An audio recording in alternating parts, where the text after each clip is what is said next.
Good day mga ka-Gove Epicenter. So what's inside an outlet ni Gove Epicenter? Sa isang outlet po, we have multiple businesses. So meaning, madaing source of income.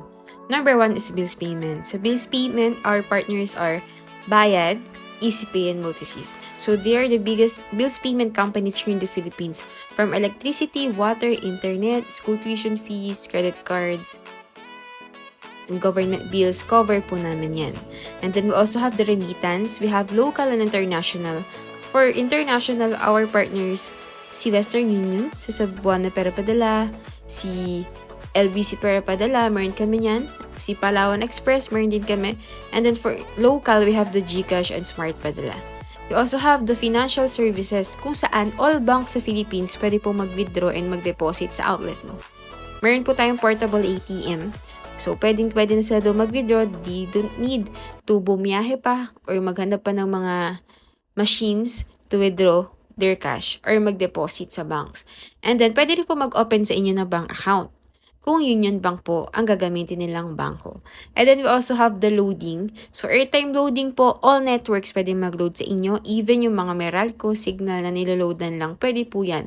Pati mga online games, pwede po mag-load sa inyo. Mobile Legends, Dota, COD, lahat po yan pwede. We also have the drop-off service. So, Lazada and Shopee drop-off din po tayo.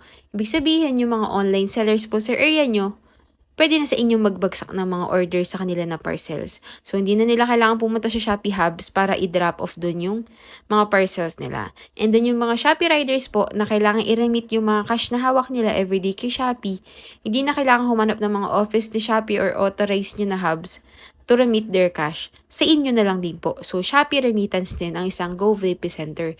We also have the cryptocurrency exchange. Sa cryptocurrency exchange po, kung familiar kayo sa Bitcoins, Axie, mga digital cash po ito na kailangan ipalit sa cash na nahahawakin natin. So, pwede na rin po sa inyong gawin yon or cash into cryptocurrency naman. We also have the microinsurance. So, microinsurance po sa halagang 20 pesos. Ma-offeran nyo na po ng life insurance and non-life insurance yung mga kabarangay nyo. Sa life insurance po, our partner is Sun Life.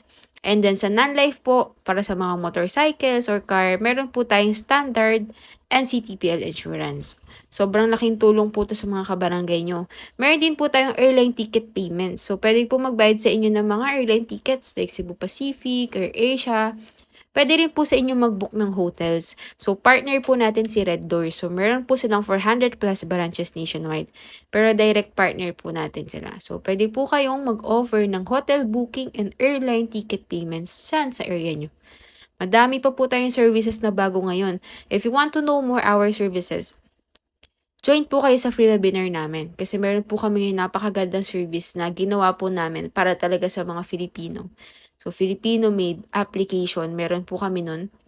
To join our free webinar, just contact us or send us a message here sa TikTok or comment down your contact number and target location. Ayan. See you po sa free webinar natin.